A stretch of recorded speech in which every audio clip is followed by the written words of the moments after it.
Attorney Philip Butkus, Esquire, stepped out of his late-model Mercedes sedan, savoring the cool Carolina night. The day had been a monumental one for him as far as cases go.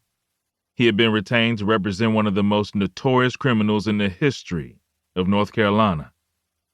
His client was unofficially accused of being a hitman with a body count to rival Hitler's. Officially, he was charged and subsequently indicted for the murder of one of his rivals.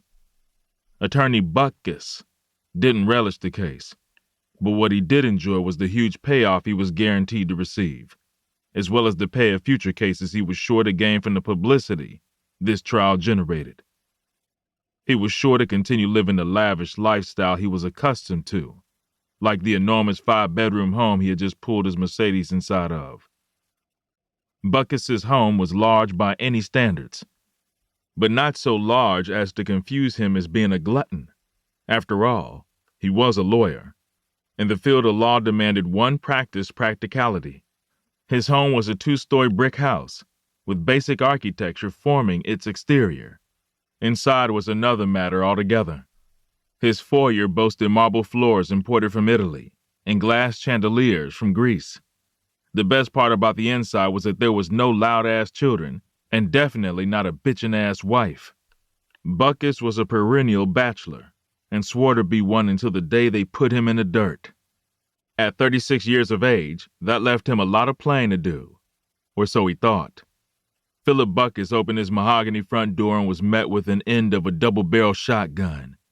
He cringed briefly before the weapon was rammed into his mouth, crushing his front teeth on the way in. The sheer brutality of the blow pushed him into his $3,000 door, slamming it forcefully. Butkus attempted to talk, but the cold steel prevented him. He attempted to get a look at his assailant, but the only light in the foyer came from a miniature lantern down the hallway. The only thing Butkus could surmise from his precarious situation was that his assailant was strong, very strong. Without warning, the shotgun was removed from his mouth, and he was spun around quickly with his face smashed into the door. Judging by the fluidity in which it was done, Butkus knew he was being harangued by a professional. He had no idea who it could be, for he had represented a lot of unscrupulous people throughout his 10-year legal career. Some he helped walk, others he didn't. Faced with losing odds, he did what lawyers did best: try to negotiate the second the shotgun was removed from his mouth. "I have money," Butkus spat. "Whatever they're paying you, I'll double it," he offered, and for his troubles he was met with a cuff to the head from the butt of the short shotgun. "Oh, shit," he screamed, but his pleas fell on deaf ears. His assailant had come to do one thing and one thing only. The assailant kicked Butkus in his knee from behind, causing him to fall to the ground. "Please don't kill me.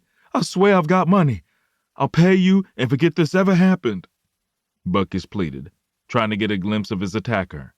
Unfortunately, he was chastised again with a blow from the shotgun.